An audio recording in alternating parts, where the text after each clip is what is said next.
Hey guys, welcome back to Pakistani reaction. We hope आप सब ठीक ठाक होंगे, मजे में होंगे। आज इस वीडियो पे हम रिएक्ट करने जा रहे हैं, उसका टाइटल है मीट दी गूगल बॉय कौटिल्या पंडित। अच्छा जी, एक रिकमेंडेड वीडियो है हमारे व्यूवर्स की तरफ से। और सबसे पहले तो आप लोग का बहुत बहुत शुक्रिया कि आप इतनी अच्छी अच्छी रिकमेंडेशंस देते हैं, और इन्हीं रिकमेंडेशंस की वजह से हम बहुत कुछ नया जान पाते हैं। जैसे कि आज हम इस वीडियो में जानने वाले हैं गूगल बॉय के बारे में। तो जल्दी से चलते हैं वीडियो की तरफ और बाद में करते हैं डिस्कशन। चलिए, इससे पहले अपनी वीडियो को स्टार्ट करें। हमारे चैनल पे नए हैं तो प्लीज सब्सक्राइब कर लें और बेल आइकन को प्रेस करना बिल्कुल मत भूलिएगा। हम चलते हैं अपनी वीडियो की तरफ। आप देख रहे हैं रिएक्शन रिदम।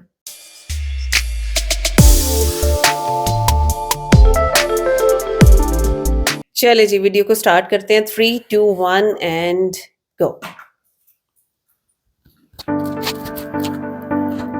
अभी जो हमारे गेस्ट हैं यहाँ पर पीछे बैक स्टेज पर, वो अभी तक जितने भी गेस्ट आए हैं उसमें से सबसे कम एज इनकी है।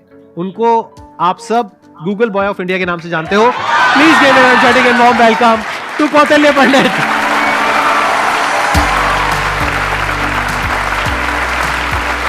अरे अरे प्लीज बैठो। आपकी एज कितनी है पहले तो ये बता दो। तो अभी करंटली आई एम 14 ईयर्स जी। आपको पता है यहाँ पर जितने भी लोग आए हैं उसमें सबसे कम एज आपकी है अभी।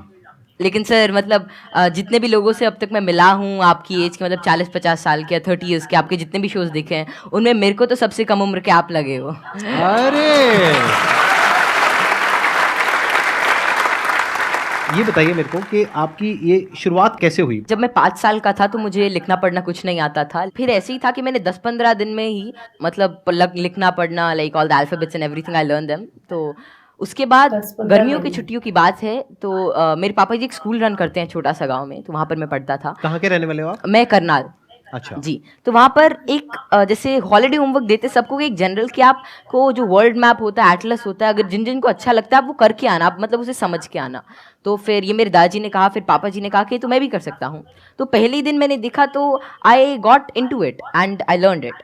मैं उसमें सवाल पूछता गया और जितने भी मेरे कुछ भी मन में रहता तो वो सब आता गया, and with in 20 days something I got used to it. और मुझे बहुत ही अच्छा लगने लगा। एंड जितना भी वर्ल्ड मैप वगैरह इस टाइप की रिगार्डिंग जितनी भी चीज़ें होती हैं, पॉलिटिक्स, इकोनॉमिक्स, वो सभी मुझे मतलब things were very easy for me. And उसी के बाद से लोग कहते गए कि नॉलेज बढ़ता गया, और तब से मतलब यही है कि सीखने का प्रयास कर रहा हूँ। कुछ भी नई चीज़ मिलती है, like currently I am a student of 11th grade, but I am learning things like astrophysics and quantum mechanics. तो I am not very into it, but I like to study it. And जितना भी मेरे से हो सकता है मैं उसके अंदर कोई नई चीज़ देखने का प्रयास करता हूँ और कोई नया सवाल पूछने की कोशिश करता हूँ, क्योंकि जितने भी ज़्यादा क्वेरीज, जितनी भी ज़्यादा माइंड के अंदर जो भी कोई क्वेश्चन आता है, I try to get it forward, और वैसे ही सारी चीज़ें आसान होती रहती हैं। I try to dwell myself deep into it, क्योंकि कोई भी फील्ड इस टाइप का, I think that they need one thing that is really important for them, that is questioning. क्योंकि जितने ज़्यादा अलग टाइप के क्वेश्चंस पूछते हो उतना ज़्यादा उस चीज़ को अच्छी तरीके से समझ सकते हो। तो वही है कि मैं अभी भी क्वेश्चंस नए ढूंढ रहा हूँ, जवाब उनके मिल ही जाएंगे। बस ये है कि जितने ज़्यादा और नए और अच्छे क्वेश्चंस मेरे पास आते गए और आते हैं, उनसे मैं आगे बढ़ने का कोशिश कर रहा हूँ। क्वांटम फिजिक्स में वेव पार्टिकल थ्योरी है जी सर। तो उसको आपने स्टडी किया होगा। हाँ, जैसे कि wave particle theory, dual nature of light and matter, वो सब, हाँ वो सब अभी धीरे धीरे मैं कर रहा हूँ। और स्पेशली अभी तो मैं एस्ट्रोफिजिक्स जो है वो ज़्यादा पढ़ रहा हूँ। और जैसे कि डार्क मैटर है, डार्क एनर्जी है, तो या फिर माइक्रोवेव रेडिएशन है, बैकग्राउंड रेडिएशन, एक्सपैंडिंग यूनिवर्स, ये सारी चीज़ें मुझे काफ़ी इंट्रीग करती हैं, और इनके बारे में मैं कुछ रिसर्च पेपर्स और अलग अलग चीज़ें अभी स्टडी कर रहा हूँ। तो जीरो पॉइंट फील्ड के बारे में भी आपने कुछ स्टडी करी है? नहीं, अभी ज़्यादा नहीं। अभी मैं जनरली जैसे अभी मैं टाइप 1A सुपरनोवा और उनके जो एक्सपेंशन है, लाइफ साइकिल ऑफ स्टार, उनके बारे में अभी मेरी रीसेंट स्टडी चल रही है। मैंने आपकी यूट्यूब पर एक वीडियो देखी थी जिसमें एक न्यूज़ एंकर आपसे कुछ पूछ रही थी और आप एक एक करके सारे सवालों के जवाब दे रहे थे। तो क्या अभी भी आप उस तरह से सवालों के जवाब दे सकते हैं? कोई भी आपसे कोई भी कैसा भी सवाल पूछेगा तो आप जवाब दे सकते हैं? क्योंकि ऐसा है कि नॉलेज तो एंडलेस है और सब कुछ तो कोई जान ही नहीं सकता। लेकिन ये है कि जितना ज़्यादा मतलब अपने सराउंडिंग्स को ऑब्जर्व करते हैं तो उतना ज़्यादा क्या है, जितना ज़्यादा आप नॉलेज ग्रहण करते रहते हैं उतना आपका माइंड एक तरह की मैग्नेट की तरह बन जाता है। और उसके बाद कोई भी इंफॉर्मेशन, कोई भी चीज़ वो आपको आती रहती है, और ऐसा है कि बहुत सारी चीज़ें मेरे को नहीं भी पता होती और मैं उनको सीखता हूँ. अगर मानो कोई नई चीज़ मेरे को आज पता चलती है तो मैं उसे सीखूंगा और that would be like great for me. तो कोई भी चीज़ I always like to entertain and get new answers and new questions, क्योंकि उसी से ही एक नया फील्ड, एक नया पर्सपेक्टिव मेरे लिए ओपन हो जाता है. एक्सीलेंट जी. तो अब एक काम करते हैं, आप में से किसी के भी माइंड में कोई भी क्वेश्चन है किसी भी तरह का, तो वो आप इनसे पूछिए. मैं ये जानना चाहता हूँ कि क्या हम यूनिवर्स को जान सकते हैं कि वो कितना बड़ा है, या हम अभी तक जान पाए हैं? जी. क्या क्या पैरामीटर्स हो सकते हैं उसको नापने के लिए? जैसे कि हमने सुना है कि लाइट ईयर्स होते हैं. जी जी. पर वो कितना बड़ा है, क्या हम इमेजिन कर सकते हैं, या हम एक्चुअली में उसे प्रैक्टिकली पता कर सकते हैं क्या? तो जो यूनिवर्स की जो एक्सपैंडिंग यूनिवर्स थ्योरी थी वो एडविन हबल ने दी थी, और उनके अकॉर्डिंग जो अभी यूनिवर्स की जो एज है वो नियर अबाउट 13.9 बिलियन ईयर्स है, और उसी रेट से अभी एक्सपैंड कर रहा है. तो यूनिवर्स जो अभी हमारी थ्योरी है यूनिवर्स के, जो मोस्टली एक्सेप्टेड है, that is of expanding universe. अभी के हिसाब से एक हबल कांस्टेंट होता है दैट इज 65 मेगा पार्सेक. तो जो डिस्टेंस ऑफ यूनिवर्स है that is h times d. तो वही 13.9 बिलियन टाइम्स लाइट ईयर. तो इतना भी हमारा एक एस्टिमेशन है कि इतना यूनिवर्स हो सकता है. जैसे आपने इतनी सारी नॉलेज गेन कर रखी, क्या आप भूलते नहीं है चीज़ों को, या भूलते हैं कब रिवाइज करते हैं? हम पढ़ते हैं तो हमें रिवाइज करना पड़ता है, अगले हफ्ते भूल जाते हैं, आपके साथ भूल जाते हैं. एक्चुअली ऐसे ही होता है ना? Yes sir. अगर आप किसी चीज़ को अच्छी तरीके से देख लेते हैं, उसे समझ जाते हैं, तो उसकी एक आउटलाइन आपके दिमाग में रहती है और फिर आपको उसे ज़्यादा रिवाइज करने की ज़रूरत नहीं रहती. तो वही है कि किसी भी चीज़ का कॉन्सेप्ट रहता है, तो अगर आपको वो समझ में आ गया तो information is just like I think that information is not the main part. If you understand the thing properly, फिर आपको वो सारी चीज़ें आसानी से याद रहती है, आपको कोई उसके लिए एक्स्ट्रा एफर्ट्स नहीं करने पड़ते. सर पूछ रहे थे, बोल रहे थे ना कि मैं मैटर के बारे में स्टडी कर रहा हूँ, तो मैं ये जानना चाह रहा था कि जो इलेक्ट्रॉन प्रोटॉन है इनका मतलब सबसे पहले किसने बताया था इनके बारे में? तो इलेक्ट्रॉन की जो डिस्कवरी थी, तो यार 9th क्लास की एनसीईआरटी में मिल जाता है. तो जो इलेक्ट्रॉन की डिस्कवरी थी वो जे थॉमसन ने करी थी, और प्रोटॉन जो मिला था वो रदरफोर्ड के एक्सपेरिमेंट से हमने डिड्यूस किया था. और चैडविक ने, मतलब जेम्स चैडविक ने, जो बेरिलियम की मतलब जो रेडियो एक्टिव सोर्स से डीके को स्टडी किया था, उससे न्यूट्रॉन के बारे में पता चला था. ये तो बहुत बेसिक क्वेश्चन है भैया, कुछ अच्छा पूछो. थोड़े अच्छे क्वेश्चन पूछो. क्या पूछ रहे हो आप लोग यार? टोटली. मुझे आपसे एक क्वेश्चन है कि आप जितने सेलिब्रिटी से मिलते हो, तो आप इतने जो मिलने से पहले जो बात करने का जो एक होता है नर्वसनेस, इसको कैसे दूर करें? आप जैसे संदीप सर से बात कर रहे हो और बड़े बड़े आप सेलिब्रिटी से मिले हो, तो आप किस तरह से इतना एक्सपीरियंसली आप बात कर लेते हो किसी से? देखिए, जैसे आज मैं यही सोच के आया था कि मैं संदीप सर से मिलूंगा और उनसे बहुत कुछ सीखने को मिलेगा. तो ऐसा तो है नहीं कि संदीप सर आएंगे और मेरे से पूछेंगे चल ये बता, और फटाफट अगर कुछ गलत बताया जाए तो एक थप्पड़ मारेंगे. ऐसा तो होगा नहीं ना. मतलब प्यार से बात करेंगे और अपना आशीर्वाद देंगे, कुछ अच्छा नई चीज़ शेयर करेंगे. तो वही है कि आप मतलब एक फ्री एंड पे रहें, और जहाँ पर भी आप मतलब अपने से आप सच जो है वो एक्सपेक्ट करें कि अगर मैं कहीं से सच बोल रहा हूँ तो थिंग्स वुड गेट ईजी और make it easy on your brain. और हर जगह से अगर आप कुछ अच्छा सीख करने की कोशिश करते हो, ट्रुथफुल रहते हैं, तो आप में nervousness is just a state of mind, और ये बस चला जाता है, जस्ट मिराज. तो बस संदीप सर हैं आज इनसे बहुत कुछ सीखने को मिलेगा. आप सभी से आज बहुत कुछ सीखने को मिलेगा. तो आप ऐसा कुछ एक अपना परसेप्शन रखिए और फिर सारी चीज़ें आपके लिए आसान हो जाएंगी. मेरा ये क्वेश्चन है कि जैसे चंद्र ग्रहण लगता है, सूर्य ग्रहण लगता है, तो उसका कैसे पता लगता है कि वो कब लगेगा और किस टाइम में लगेगा, या कितना, उसका कैसे पता लगता है? ये तो पता है कि वो क्यों लगता है, बट इसका कैसे पता लगता है कि अब लगेगा, या कैसे, उसका क्या होता है? तो खैर ये जो टेक्नोलॉजी थी एस्टिमेट करने की कि कब सोलर एक्लिप्स, लूनर एक्लिप्स या कोई भी सेलेस्टियल मूवमेंट होगी, ये तो आज से मतलब कई हज़ार साल पहले ही डेड्यूस हो चुकी थी. और इसका रीज़न यही है कि ऑब्जर्वेशन से हम एवरेज टाइम निकाल सकते हैं. एक पैरेलैक्स एंगल आपने पढ़ा होगा कि उससे हम मतलब ये एवरेज स्पीड और एवरेज डिस्टेंस निकाल सकते हैं किसी भी चीज़ का, और उससे ही हम डिड्यूस कर सकते हैं कि कितना रेडियस है कि एक साल में इतना डिस्टेंस ट्रैवल करती है. फिर एपोजी पेरेजी, फिर केपलर्स लॉ लगा के सेमी मेजर एक्सिस वगैरह निकाल के, तो उससे हम उसका डिस्टेंस यूज़ कर सकते हैं, और फिर टाइम पीरियड से हम we can actually deduce it. और एक नई चीज़ लूनर एक्लिप्स वगैरह के बारे में ये है कि जैसे जैसे आजकल क्या है, जो due to tidal forces moon हमसे हर साल 3 सेंटीमीटर दूर जा रहा है. तो बहुत हज़ारों सालों बाद ऐसा होगा कि सन तो उतना ही रहेगा लेकिन चांद जो है वो छोटा हो जाएगा. तो उसके बाद मतलब एक्लिप्स जो होगी वो जिसे आजकल टोटल होती है उतनी नहीं होगी. तो ये estimation it is done by using observation. और एस्ट्रोनॉमी एक ऐसा फील्ड है जो हज़ारों सालों तक ऑब्जर्वेशन से ही चला। और बहुत सारे पुराने साइंटिस्ट जैसे केपलर, गैलीली, आर्यभट्ट, जितने भी बड़े लोग थे जो पुराने ज़माने के, वे सभी ऑब्जर्व करते थे, उनकी ऑब्जर्वेटरीज होती थी कि कैसे कैसे जो हेवनली बॉडीज़ हैं ये इंटरैक्ट कर रही हैं, कैसे कैसे ट्रैवल कर रही हैं, इनमें क्या चेंजेस हैं, और उन्हीं सभी चेंजेस को एस्टिमेट करके, उन सभी को देख के आज हमने मतलब ऐसी सारी टेक्नोलॉजी को डिड्यूस किया है कि जिससे हम कर सकते हैं, एस्टिमेट कर सकते हैं उनका टाइम पीरियड, उनका डिस्टेंस और कैसे वे एक्ट करेंगे। एक्सीलेंट जी, big round of applause for him.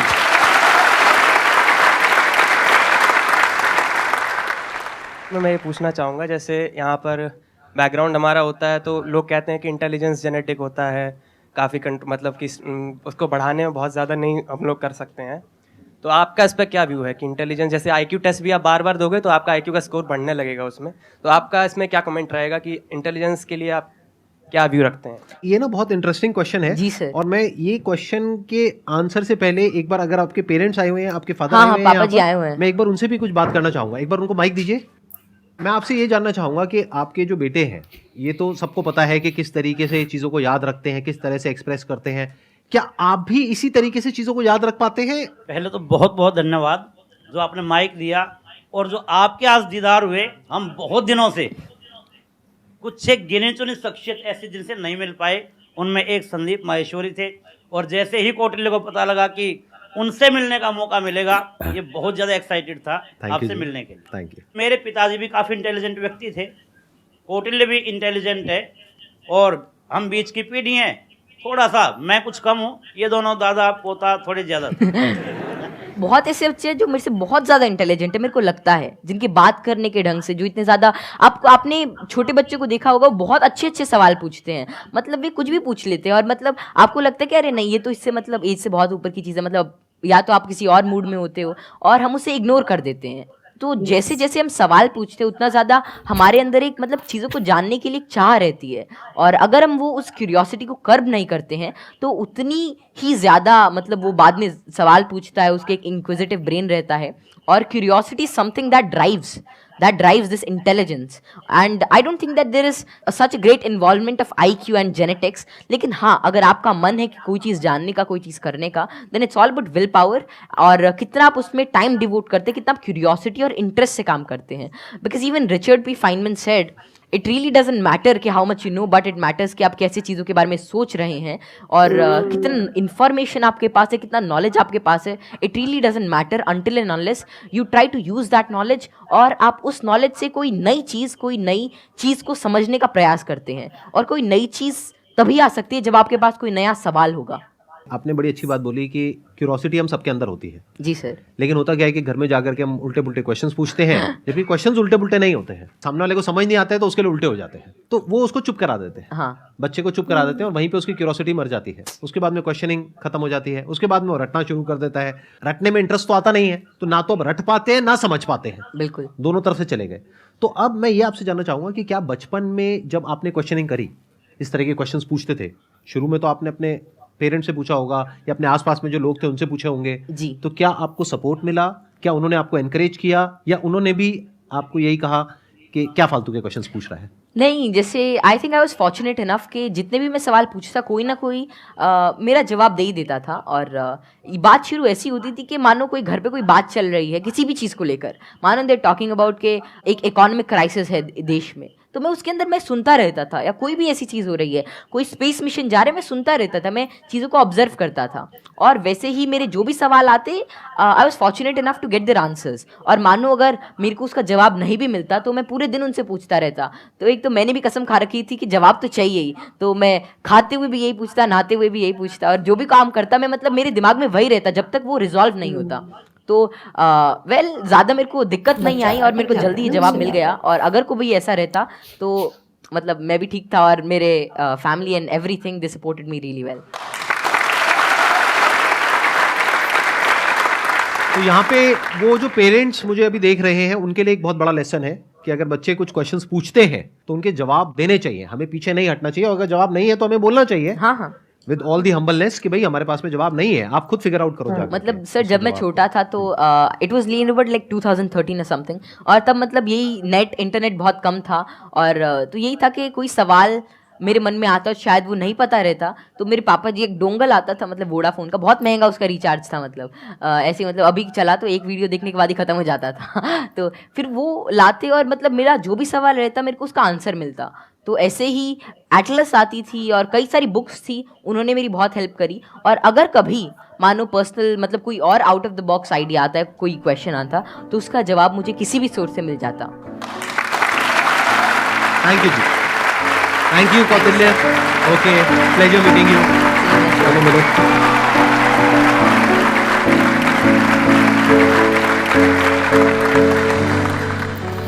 जबरदस्त यार, बहुत अच्छी वीडियो थी। Honestly speaking I am glad कि आज की इस वीडियो में मेरे बच्चे मेरे साथ बैठे हैं, क्योंकि मुझे बाद में रिग्रेट होता कि काश मैं अपने बच्चों के साथ ये वीडियो देखती, और जो उनका एज ग्रुप ये बात करता है वो उस चीज का असर और होता है। हालांकि पेरेंट्स सारा दिन सारी जिंदगी बच्चों को ये बातें समझाते रहते हैं, लेकिन उनको उस तरह का असर नहीं होता। सो मुझे ये वीडियो बहुत अच्छी, बहुत इंफॉर्मेटिव लगी है। बिल्कुल मामा, और जिस चीज में मैं बात करना चाहूंगा, जो इस वीडियो की एक मेजर थीम थी, मैं उस पर बात करना चाहूंगा कि इंटेलिजेंस जो है वो किसी एक बंदे की विरासत में नहीं आई है, वो सबको दी गई है, और सारे उसका जितना इस्तेमाल करें उतना हर बेहतर है। बंदा, हर बच्चा इंटेलिजेंट बिल्कुल ऐसे ही, क्योंकि सबके अंदर पोटेंशियल होता है जी। कि वो कौटिल्य जैसा इंटेलिजेंट बन सके। बिल्कुल, It's just that कि वो बिल्कुल। अपनी उस स्किल को कितना निखारना हाँ, चाहता है, वो तो किस तरह से जैद उसको देखो ना, बताता है। मेरी बात सुनो, यहाँ पे ये एग्जैक्टली वही बात आ गई जो मैं और बाबा आपसे करते हैं कि अपना पॉइंट ऑफ इंटरेस्ट आपको खुद ढूंढना बिल्कुल है। ऐसे ही, मतलब बाबा अक्सर मुझे कहते होते हैं कि जैक ऑफ ऑल ट्रेड्स बनो, वो ज्यादा बेहतर हाँ, है। हाँ, और वही चीज हाँ। हमने आज कौटिल्य के उस बिहेवियर के अंदर, उसकी स्टडी के अंदर देखी कि वो देखी। सब कुछ जानने की कोशिश कर रहा है। बिल्कुल जो इसी चीज तरह नहीं से उनको है। मिलती है वो उसके बारे में जानते हैं। बिल्कुल, अच्छा, बिल्कुल। जो दो चीजें मुझे समझ आई है ना जिससे इंसान एक्सेल कर सकता है, वो ये कि या तो अपने शौक को अपना काम बना लो, Exactly. या अपने काम को शौक बना लो, वरना जिंदगी का पहिया ऐसे घसीटते रहोगे आप हाँ, एक्सेल नहीं कर पाओगे। बिल्कुल, जिंदगी मतलब में। जिम्मेदारियां तो आपने उठानी ही उठानी हाँ है जी। ना। तो अगर आप उसको अपना शौक बना के चलोगे तो आप एक्सेल करोगे, आप कुछ सीखोगे। लेकिन अगर आप उसे बोझ समझोगे ना, तो जिम्मेदारी फिर समझोगे। जिम्मेदारी तो आप पूरी कर लोगे, लेकिन आप सीख कुछ नहीं पाओगे। और यहाँ पे ना मैं एक बात कहती हूँ कि जो पहला पॉइंट होता है ना, सबसे बड़ी जिम्मेदारी पेरेंट्स के ऊपर आती है, क्योंकि आप लोग भी अक्सर इस चीज को देखते हो। मेरा बेटा है 7 साल का छोटा, वो मुझसे बहुत ज्यादा सवाल करता है, और मैं उसको लॉजिक के साथ उन चीजों के प्रॉपर आंसर करती हूँ। तो ये दोनों मुझे कह रहे होते हैं कि मामा उसको क्या समझ आएगी, आप उसको सही बता रही हैं कुछ है। बात यहीं से शुरू होती है, जब पेरेंट्स बच्चे के उन सवालों को प्रॉपरली आंसर करते उसकी हैं curiosity लॉजिक के खत्म साथ, होती है। एग्जैक्टली, तब वो सही दिशा में जाता है। बिल्कुल। ठीक है, उससे आगे क्या होता है, वो और इंटेलिजेंट क्वेश्चन करता है। और आपने यहाँ पे खुद देखा कि जितना अच्छा आप सवाल करोगे उतने ही अच्छे आपको इसलिए आंसर्स क्योंकि मिलेंगे। हर क्वेश्चन के साथ एक नया एवेन्यू खुल जाता है आपके जी, लिए नॉलेज का। मतलब बिल्कुल। पापा ये कहते हैं कि आप एक क्वेश्चन करते हो, आप गूगल पे सर्च करते हो, आप 100 पेजेस तो उनको चेक करते हो, हाँ। और आपको हर जगह से थोड़ा थोड़ा आंसर मिलता है। और जब बाद में आप उस चीज को अपना एंड करते हो, जब आपका माइंड सेटिस्फाई होता है, तो आपके पास इतना भंडार होता है नॉलेज का, भंडार होते हैं। जो तो आपने देखा आप ये देखो, सवाल एक था, हाँ जी। ठीक है, लेकिन आंसर्स आपको कितने मिले। तो डिपेंड ये करता है कि एक इंटेलिजेंट क्वेश्चन आपको कहाँ से कहाँ तक ले जाता है। और मेरा ख्याल है कि एक्सप्लोर करने से घबराना नहीं चाहिए, क्योंकि क्वेश्चन ना करने आप- से भी घबराना उस नहीं चाहिए। उस चीज के लिए ना लगन होनी चाहिए आपके अंदर और जानने की। बिल्कुल, हाँ, बिल्कुल। अच्छा, फिर दूसरे नंबर पे ये देखो कि हम आपको हमेशा ये बात सिखाते रहे, और आज आपने इस वीडियो में खुद सुनी कि जो चीज आप खुद से एक्सप्लोर करते हो, आपको हमेशा याद रहती है, क्योंकि मामा ये कहती है कि रिसर्च करो, तो रिसर्च हाँ। अपने पूरे दिल से करो ताकि आपको याद रहे और कभी भूलो ना। आपको रिवाइज करने की जरूरत नहीं पड़ती उसको। यार फिर। मेरा तो ये मानना है कि नॉलेज किसी भी फॉर्म में आपको मिलता है ना, आपको उसको लेना चाहिए, क्योंकि डेफिनेटली इंसान अपनी जिंदगी के हर लम्हे कुछ ना कुछ सीख रहा होता बिल्कुल। है। सो ये सीखने का अमल उसका कभी भी नहीं रुकता।